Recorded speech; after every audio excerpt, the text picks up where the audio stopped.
Okay, we're in Deuteronomy 31, so there's a lot going on in this chapter. One of Moses' speeches, I would His last say. one. His last one. So this is the fifth of 8 total or something. I don't remember. Fifth of 5, yeah. Fifth of 5 for him, yeah, okay. And, here it's kind of his last counsel. He's going to be kind of passing the torch to Joshua, and we'll have a little discussion about that and how we apply that today. And then The halftime pep talk kind of motif kind of falls apart in this chapter. This is not what you like, would expect a coach to say, Yeah, this is not the pep talk, right? This is the doom and gloom talk, right? Which is, parts of the Bible you can tell are inspired because this is not what anyone would do, right? Yeah, but that's just it. God's ways aren't our ways. Right. His Exactly. thoughts aren't our. It's put here as an example for us. Mhm. Wake up and do right. Yeah, but we kind of talked about that, and I think even through the doom and the gloom, we can see the hope here. We just kind of have to walk Got to through. peel the bill back a little bit. Yeah, we got to peel the onion back, like we talked about this morning. We talked about Shrek. Onions have layers, or ogres have layers, right? Yeah. So the reference there. So there's definitely some layers in what we'll talk about today. So we can kind of look at things on the physical realm and the spiritual realm and the geographical realm with some of what Chris will tell us. So I think we'll see quite a bit here. So let's go ahead and get in it. Somebody want to read the first 2 verses there? And Moses went and spoke these words to all of Israel. And he said to them, I am 120 years old today. I can no longer go out and come in. Also the Lord has said to me, you shall not cross over this Jordan. I'm guessing Moses ate clean. He didn't have all the tox we have today. You want to talk about lots this? Lots of manna. Manna must be healthy. So. Yeah, he had 40 years to detox on manna. And you want to talk about the can? Yes, here? so he's 120, and that's from Acts 7. We divided into 3 40-year periods. 40 is kind of a testing. Jesus was in the wilderness 40 days. They were in the wilderness 40 years. So it's this kind of judgment testing phase. And it's also the nominal length of a generation. So he's seen, I guess the equivalent of 3 generations that he's seeing. And that's, so what hit me is a generation is not a complete lifetime. It's a segment. Just like we have boomers and millennials and Gen X's, of course. And then when it says, I am no longer able to go out, well, that's not true the way we would read it, because in chapter 34, we see that he still had good eyesight, he was still strong, and, his vigor was still there, whatever that means. And we'll get to that in a few chapters. And so the question is more of, well, maybe he could go in, but he wasn't allowed to go in. So it was, the difference in English would be between can you do something and may you do something. And then I was reminded, my son had a junior high teacher that whenever someone would ask me, can I go to the bathroom, the wisecrack teacher would always say, that sounds like a question for your doctor. So, so kind of teaching them to use the difference between can and may. So he wasn't allowed to go in, but he was still strong, and he desired to go in for sure. I remember the days you raised that hand and you went forever before they called you. Yeah. Yeah. Did you happen to look up the Greek word on the can there? Is it one of those, I know how you've told us that Hebrew is cheap with words. Yeah. Hebrew is cheap with words. Yeah. But, I've been doing a lot of study, and, a lot of times if you look our translations or you've got to sometimes pull up the Blue Letter Bible online, and it'll give you the exact word. And then from a hermeneutical standpoint, if you go back and you try to look where they've used that word in the Bible before, then it'll give you a lot better picture of what that word actually means, because it may not mean the same thing. Okay, so Blue Line Bible is similar to Blue Letter. Blue Letter is similar to Zodiates for the New Testament. Yeah. You know Zodiates? I don't. It's a complete translation with the original Greek from the Septuagint and into English, and all the references to it. But it's this thick, like this. Yeah. It's worth it. Go Well, ahead. what struck me is he says he can't go in and out, and yet God told him to climb the mountain. Yeah. And he wasn't the only one. There was was it Aaron said climb the mountain first, and that's where you're gonna die? Well, as a physical therapist, I'm going, probably the climb did it. I mean, go out on a high, right? Yeah. Yeah. I wonder if he's just acknowledging the fact that a passing of the torch is about to happen. Yeah. You know what I mean? Like, maybe he's not so much saying, I can't do this. He's just saying, It's time. my time is coming, and it's time to train up a new leader, you know, it's gonna finish taking y'all into the... Yeah. Excellent point. I got into that a little bit on the background video. So this is called a death narrative, and when you got these important people in the Bible, they tend to have a death narrative. Like and for different situations, they know when they're going to die. So you saw that with Jacob and blessing, and even Jesus, right? When Caesarea Philippi, he said, "I'm going to Jerusalem to die," and Peter says, "Not so, Lord." Gets rebuked for that. But still, these special people in the Bible tend to know when that time is coming. And then there's always, like you said, there's a passing of the torch type of, and so with Moses, it's here. With Jesus, it would be the commissioning, right? He commissioned his disciples to go out and make more disciples, and then in Acts 1:8, he tells them to go, Jerusalem, Judea, Samaria, and the ends of the earth, and be my witness. So you've got this. That was an excellent pickup. So I'm sorry, I don't want to make it too long, but did Moses really die because he showed up on the Mount of Transfiguration? Or did he get snatched away like Enoch? Well, I think he probably He died. He was The in the God who whole lives in with God. Abraham's bosom, I would say. How did he end up on the Mount of Transfiguration? That's a Well, God thing, talk to him.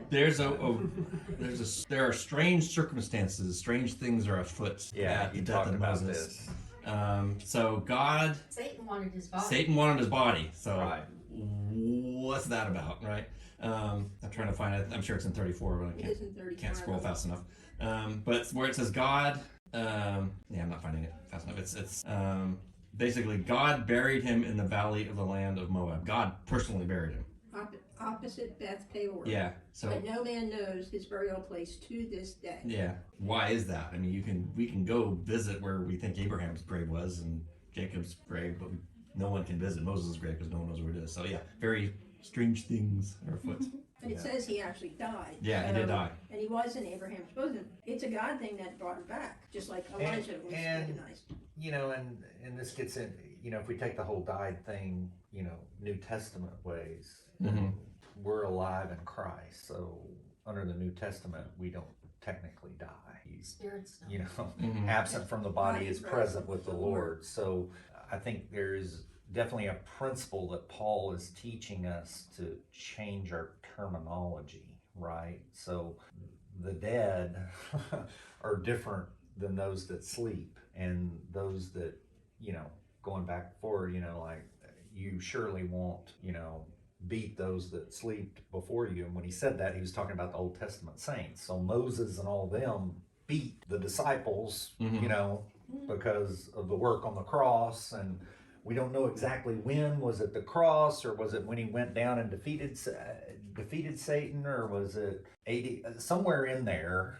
God took All care that of happened because when he died on the cross, he said, to the thief, right? You'll be eating with me in paradise. So we know the thief didn't beat Moses to the dinner celebration, right? So That's why he says when you die and you go to heaven, all your questions will be answered. exactly, and what Paul said, And you're getting- to die is gain, right? And you're getting into time aspects and times of physical property. So Right. you don't know how it works. Yeah, so it's a deep question, but I think we should probably correct our terminology with death. Like that isn't something a Christian actually, technically, the physical body dies, yes, but we don't. Well, for me personally, with Jerry, his soul and his spirit are not in that grave, but his Right. tent. And when Christ comes and calls the dead first and then those of us alive up, his tent will rise before me. That's a physical, but the soul and spirit's not there. Okay. But it's a good point to remember that when God made Adam, it was spirit and body. Yes. They're supposed to be together. So death is not the way God Yeah, wanted it. and there's a That couple of separation different isn't it? Yeah. there's a couple of different theories on that. Whether I personally don't think God has to actually open the tomb to get my body out. So am I going to be disembodied when I'm with Christ? I don't think so. I think I'm going to be in a heavenly body like Christ was. Yes. So I don't. Which will have I a don't- physical form, but Yeah, you will right. have more. Right. so we're getting sidetracked, but Yeah. Well, even in verse Sorry, on the Michael. subject. no, that's no, okay. it's good. On It's a the, good topic, but on the subject in verse 16 says the Lord said to Moses, I never get ahead, behold, you are about to lie down with your fathers. And it's like, well, he didn't lie down with his fathers because no one knows where he was buried. So usually lie down with your fathers means you're gathered and you're buried in your ancestral tomb and all that. And so from that, the sages, some of them said, well, maybe that means recline with your fathers in the the heavenly realm or the Yeah. yeah. cool. So And then just not to beat the dead horse, but I think it's important here that we notice that, and one of the commentaries, kind of picked up on this, is Moses didn't get to go into the promised land because he didn't come in by grace and by the blood, looking at this from the new covenant. And even though Joshua is going to temporarily get the promised land, they can't hold on to it because they don't have the grace and the blood of Christ, right? So we kind of see that if someone wants to read that Galatians 4 passage. But when the fullness of time had come, God sent forth his Son, born of a woman, born under the law, to redeem those who were under the law, that we might receive the adoption as sons. And because you are sons, God has sent forth the Spirit of his Son into your hearts, crying out, Abba, Father. Therefore you are no longer a slave, but a son. And if a son, then an heir of God through Christ. So, one of the things that conceptually you need to, or at least I've kind of grasped, is like Colossians, Christ is all in all, right? So the promise under the New Testament is Christ. With Christ, we're an heir. He's King of Kings, Lord of Lords over all. The promise just gets bigger. but do we still have to possess it? Yes, Yeah. we do. But we have access, right? We have access to the throne room. So you're not limited. His kingdom is already here. So we can actually petition directly to the throne room and spiritually be there, even though it isn't manifest all here. That's Right. the process, right? Of the kingdom. Which gets into the proximity principle, which we'll talk about in a bit. Yes. We're closer to it than they were. Yeah. 31:3. The Lord your God himself will go over before you. He will destroy these nations before you so that you shall dispossess them. And Joshua will go over at your head as the Lord. Did you want to talk about this? So it's in the Hebrew, the first word is Lord and the last word of the verse is Lord. And it's the thought of he's going ahead of you. He's also going to be your rear guard. And he's going to say later he's in the midst of them. So, he's all of it. And that's what makes it so strange at the end of the chapter where they're going to say the Lord has abandoned us. Well, no, he's surrounding you. And you kind of see that in the text in verse 3 here. Don't we kind of do that, though? We say the Lord has abandoned us when Yeah. it's really us Really who's us. abandoned the Lord. Who moved, right? Well, emotional, feeling being. We believe the lie that our feelings are telling us the truth, and they're not. Sometimes they are truthful, but mostly they're not, and they're not to be trusted. Yeah, and then you want to, is this where you talk about the parallels of him going before us, like with Jesus going for us? And you talked this morning Maybe I had about enough coffee. baptism, you remember? Oh yeah. So in the geography of where this is happening is the plains of Moab, and it's the same area where Joshua crossed as where Jesus crossed, and it's the same area where Elijah handed off to Elisha, and so and all three of them, Joshua, Elisha, and Jesus, all crossed, came from east to west, and then headed towards Jericho. And so it's just this repetition that you see that of happening there. And another layer is their names all have the word salvation in it. So Yehoshua, God is salvation, right? Jesus means salvation. Elisha, you have that same root word, it's God is salvation. Yeah, it's There's fascinating. a pattern in play for sure. Okay, let's read 4 through.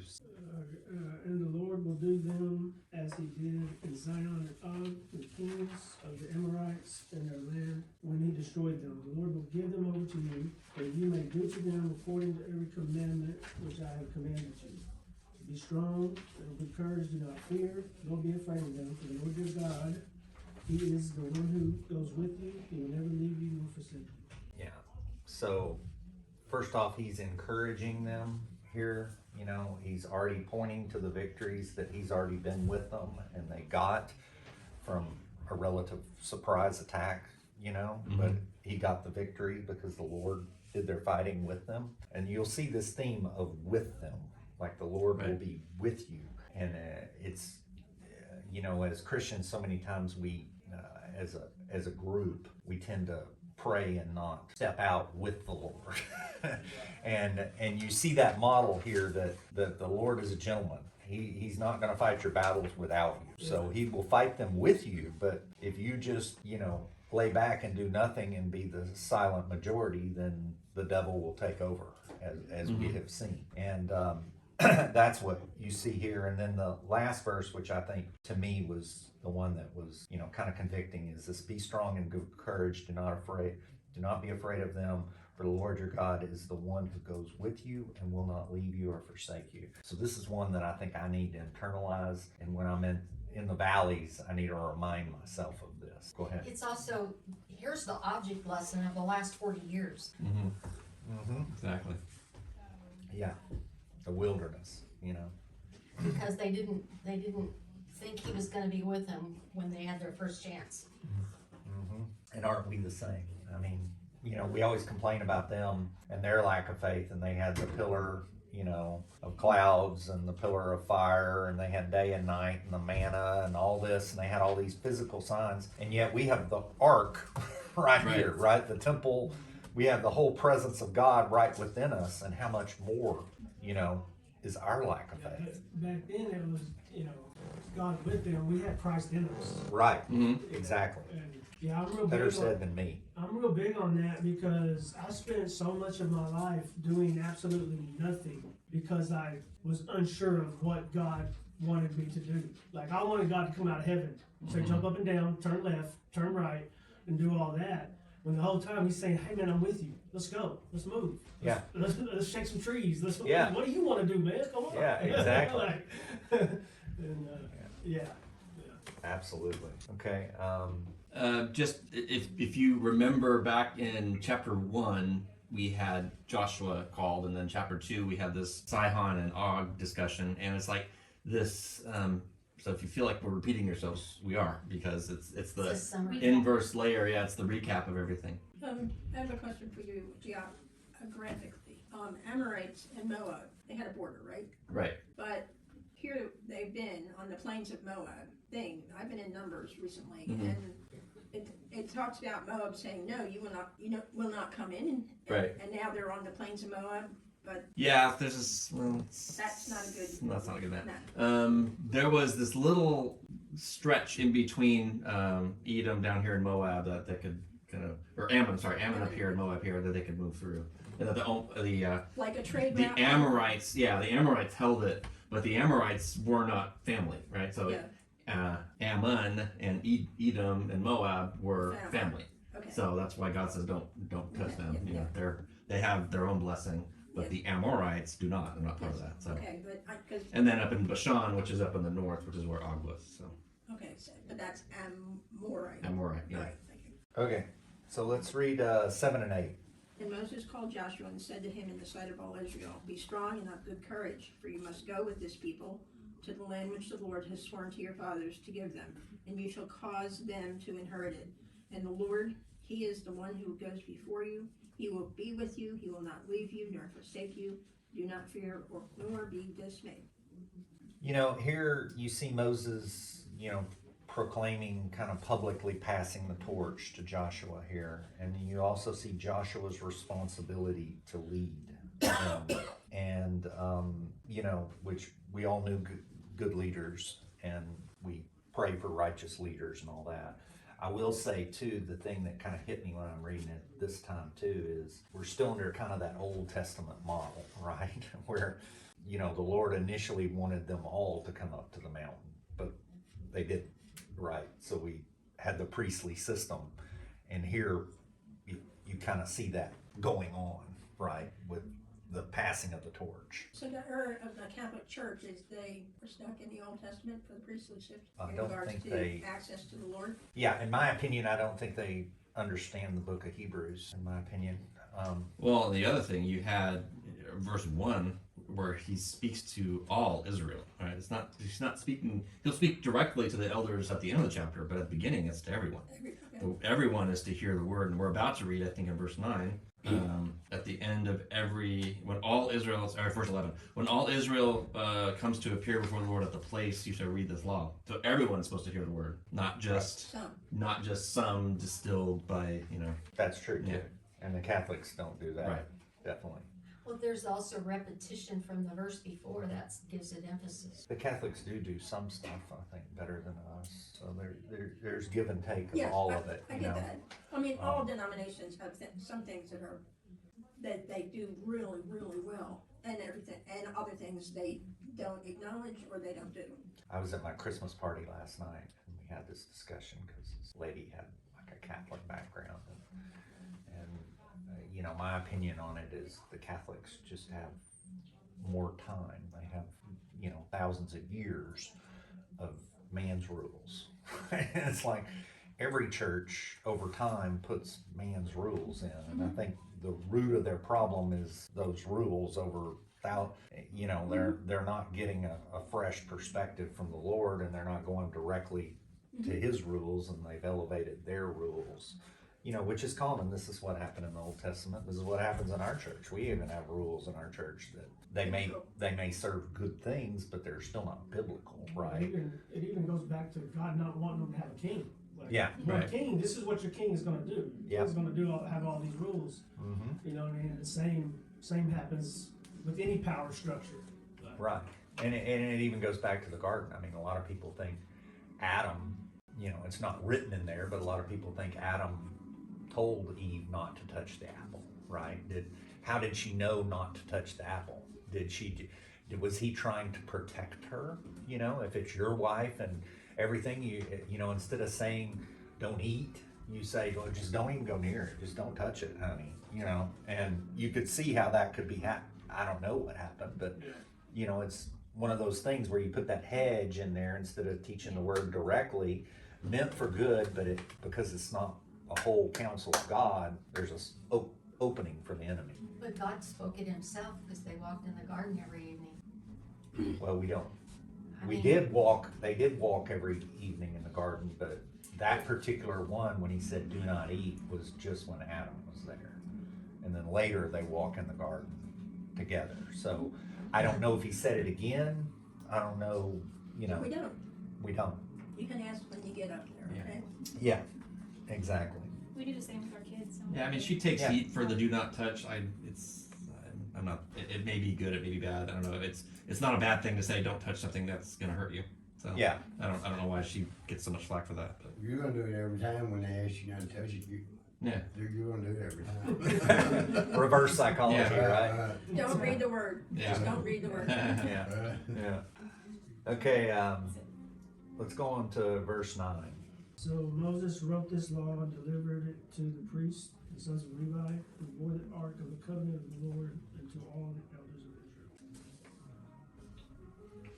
Israel. And Moses, not only wrote this, but he wrote all 5 books, the Pentateuch, and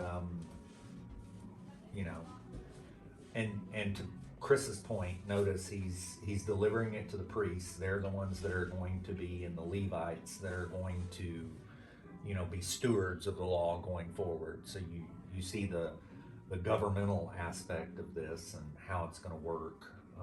Anything else in there? Okay, let's go 11 through 13.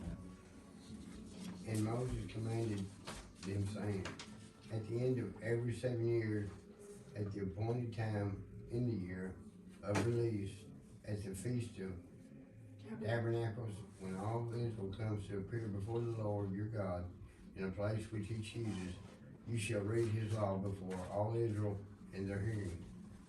Gather the people together, men and women and little ones, and the stranger who is within your gates, that they may hear and that they may learn to fear the Lord your God and carefully observe all these words of his law, and that your children who have not known it may hear and learn to fear the Lord your God as long as they live in the land which you crossed the Jordan to possess. So I think that the Feast of Tabernacles is interesting because that's where John chapter 9 takes place, and the story there is the man born blind receives a sight, and that's in the Bible. When you see blindness, that's usually spiritual blindness. And so here is read the law so that you will have spiritual sight. Don't just read it for yourselves, but read it publicly. Stop what you're doing, call a timeout.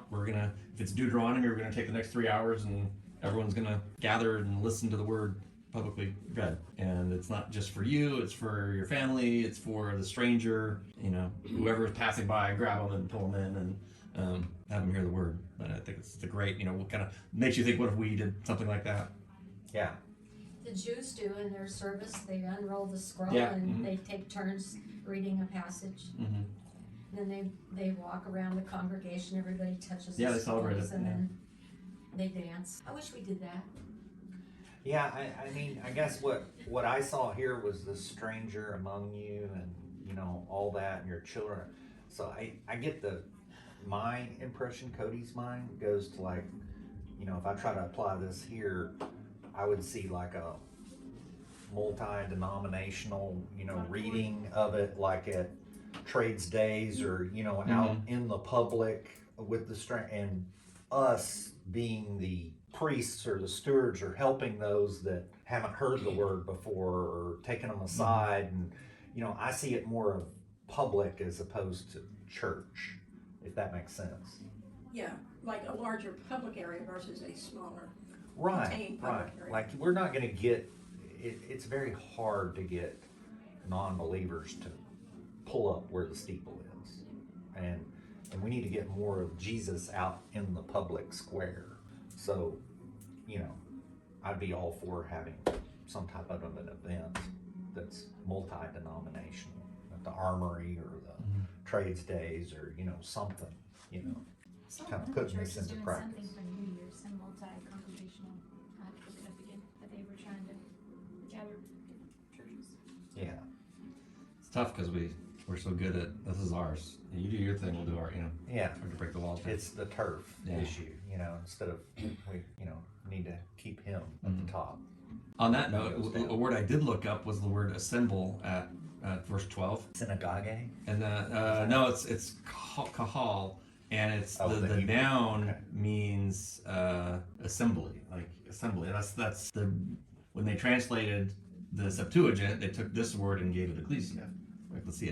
And so we tend to think of church as a New Testament thing, but actually if we were doing it faithfully, Old Testament, New Testament, it would be assemble the church, assemble the ecclesia. Yeah, and that's kind of where you get that. So it's one of the ones I've been studying. we're so narrow in our definition of church, and even I think we're moving past these four walls. We're not the church; we're the church. But even still, it's like the people in the four walls. The hand thing, right? Here's the church. Here's Yeah. the steeple, So- the doors, here's all the- And yeah, that's supposed to be the church, but the church is not just Calvary Baptist. It's everywhere. It's larger, universal. Yeah, universal. We had that brought up in one of my AA meetings, they talking about the temple and everything, and I told them, I said, the temple is not the four walls you go in, the temple is in your body. Yeah. Yeah. And I was listening to one of my podcasts, and he was saying the ecclesia word is also synagogue or something, like it was originally, because when they gathered, Yeah. it was the synagogue. Yeah. So we tend to look at it as ecclesia being the church, but the original back then was all Jewish. It was synagogue. It was the verb of synagogue. It was synagogue, and then the Greek called it ecclesia, gathering. And we tend to put it from our perspective as opposed to looking at it hermeneutically. Like what is the actual word? And what does it mean? Back to that blue letter Bible kind of thing. Okay. Let's go on to 14 and 15. And the Lord said to Moses, behold, the days approach when you must die. Call Joshua and present yourselves in the tabernacle of meeting, that I may inaugurate him. So Moses, Yeah, and go on to 16 and 18. right, and Joshua went up and presented themselves in the tabernacle of meeting. Now the Lord appeared at the tabernacle in a pillar of cloud, and the pillar of cloud stood above the door of the tabernacle. And the Lord said to Moses, behold, you will rest with your fathers, and this people will rise and play the harlot with the gods of the foreigners of the land, where they will go to be among them. And they will forsake me and break my covenant, which I have made with them. And my anger shall be aroused against them in that day, and I will forsake them. I will hide my face from them, and they shall be devoured. and many evils and troubles shall befall them, so that they will say in that day, have not these evils come upon us, because our God is not among us? And I will surely hide my face in that day because of all the evil which they have done, in that they have turned to other gods. Right after that big encouragement session. Yeah. Yeah, It's like gonna be great. this is the worst halftime speech ever. Yeah. You know, and it only gets worse because we're going to get to the song that he's going to do next chapter. So And this, what he just said there, is where we get that feeling. I feel like God has left. He's not here. He's forsaken me. I mean, he said it right there. It's because your heart turned from me. Right. yeah, no, spot on. The other thing I would just say here is understand that while this is going on, there are a million people, watching this, Yeah. and they see Joshua go to the tent and they see the pillar of cloud. I mean, God is confirming Joshua's leadership, and he's going to do it again, but he's visually confirming it to the people. Right. And then the part that kind of hit me this morning was, God's goodness, right? Yeah. So like, even though he knows that they're going to fail, it's not technically them, it's the next generations, but he knows they're going to fail, but he still wants to be with them, and he's still going to give them that victory, and he's still going to fulfill that promise, like we read in Joshua, that Joshua is actually going to fulfill the promise, and he's going to give them victory, and yet he knows they won't be able to hold on to it because they're going to turn. Go ahead. If I had been there, I would have thought of this as a deterrent. Oh, yeah. Because, okay, so God says we're gonna do this, let's not let it happen on our watch. Right. Yeah, and that's the principle behind the song he's going to do, so that they'll sing this song and they'll know what will happen if they turn. And yet, either they stop singing the song, or they didn't, or they did it formulaic, right? Like like we do sometimes, is say the Lord's Prayer and just repeat it so many times we don't actually apply it uniquely. Or recognize what it means. Right. Go ahead. Well, like, this vivid picture of how God views disloyalty. It's not just, you didn't make a good choice. It's, no, you played the prostitute. You prostituted yourself. You're a harlot. That's pretty graphic. I'm sorry, I wanted to go back just a little bit where it says they'll, teach all these things with the children gathered and men and women. So just another thing that we've talked about, challenges of how we think things. Should our church, our assembly, include children of all ages in the service, and not just, you're old enough now to come to the assembly? Should all of our kids, regardless of age, be in the assembly? Just a thought. Just a thought. Yeah. I know it's difficult for sure at times. I mean, what you don't see youth groups, you don't see senior, not that those are bad things, but let's just remember, like you're saying, that should be a family affair. And I'm all for teaching people, at their own level. I think it's, at our old church, it was, you had adult ones, adult twos, adult threes, adult fours. And it's like, so where is the elder teaching the younger happening if you're segregating everyone like that? It's not. So, I would agree. Yeah. And then the other thing is if you take a perspective like the Pilgrims, if you go back to the founding, and I've heard a teaching on this, but the Pilgrims, there was no such thing as a teenager, and even in Israel, it's when you like, were 12, you were an adult, Period. and I think some of these things, like we've talked about it before, but like you speak it into creation, right? And we've kind of spoke this whole youth thing into creation, Nursery. all of it, but we kind of speak it. We go like, oh, well, you're just an adolescent, or you're, instead of expecting them to be an adult, and no, we're not going to water down the scriptures. You're 12. You need to go to the adult class, and learn. You understand what I'm trying to say? Is Set the expectation. we set an expectation so low that they've met it. Yeah. Jerry's denomination, Pentecostal Holiness, babies on up, they are in the service. But Sunday school, they're separate, which they should be, because they learn on different levels. But part of the reason why they're in the service, not because there isn't a nursery available, there is to teach them when they're young how to behave in The church. expectation. yeah. Expectation. Yep. This is what happens. You are to be a part of it. This is how you do it This is how we behave in the Yes. setting. in the setting. What's acceptable, what's not acceptable. And discipline is expected. The pastor expects the families to discipline their children when they are misbehaving. And if they don't, he expects the congregation to discipline that child or children. Just Yeah, one of it's a those great insight. one of those thoughts. No, it's challenge. great insight. And of course, at a Pentecostal church, if a baby cries out, that's someone else crying out, right? Speaking in tongues. Lots of people are speaking out. Go ahead. But it's really a special thing. I hope everyone gets a chance to actually go to either a believing Jewish congregation or even just a conservative congregation, because the kids are in there, but they're doing things that are meaningful to kids. They have them all come up and people pray over the kids. Yeah. The kids are in the line. They get to carry the scrolls once in a while. But I mean, they do the grapevine dance all the way around the congregation carrying the scrolls. I mean, this is stuff kids So cool. love. And so it's not a matter of forcing kids into adult behavior. They're part of, They're inclusive. Yeah. They're included. yes. And how many arguments did we have with our kids trying to get them to go to church? You know, it's like your day's coming. But it's very family, like, Hopefully not, but you know. Yeah, like during prayer, the husband puts his prayer shawl over his wife's shoulders. Yes. Or his, Beautiful. I mean, it's family. Mm-hmm. A lot of people use different types of religion as brainwashing, I believe. Like some of them guys on TV. Yeah, this And it's A-Star nothing but scandal is right, a good right. example of that, where it's Right. just been, Yeah. you know, it's kind of been unveiled as almost a cult-like behavior Right. there. Well, it is. When It is. they Like say brainwashing is, either you're gonna raise your kids how you think they should be raised, or someone else will. Right. Yeah. I mean, I was on, Know that in some I was on a else. university campus on Friday, and it was It's like, interesting. wow, yeah, There's a worldly. just definitely brainwashing going on there. Sorry, Um, sidetrack. Yeah. It's Okay. a good sidetrack. Thank you for bringing it up.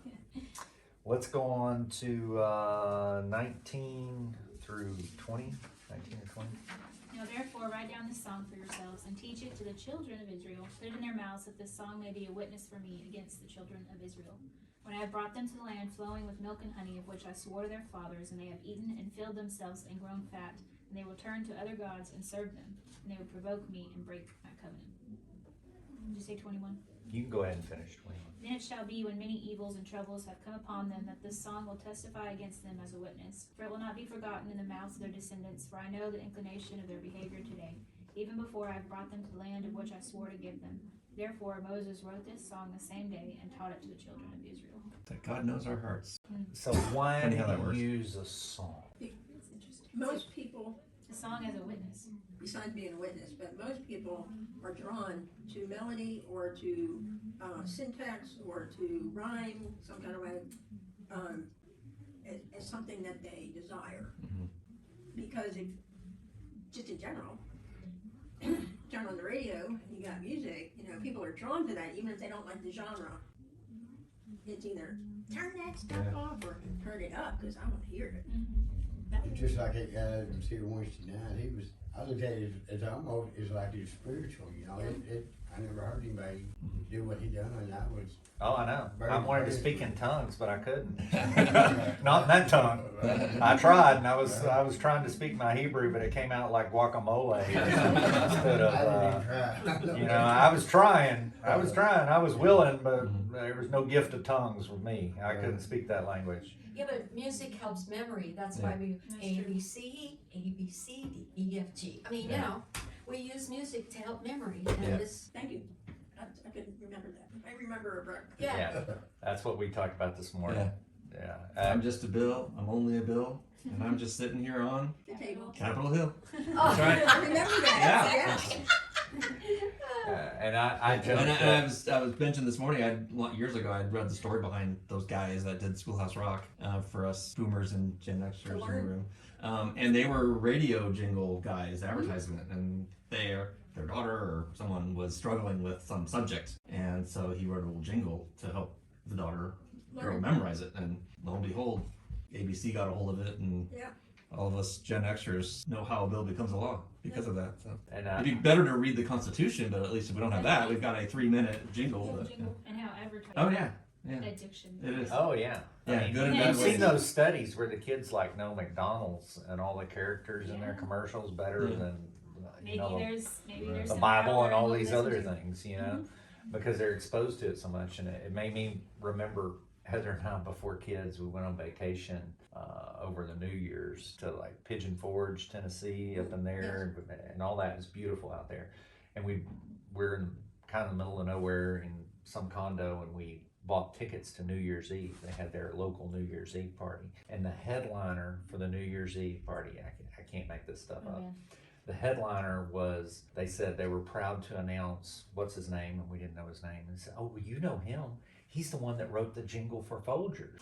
The best You part of waking up is Folgers Folgers in your cup. Yeah. And I literally, we paid to see the Folgers guy sing, and he ended on that. He did other songs, obviously, but he ended on that. Well, I think Barry Manilow's most lucrative song was, Yeah. he wrote that, Like a Good Neighbor, State Farm. He gets a check every time it's played. royalties. He's still getting a check.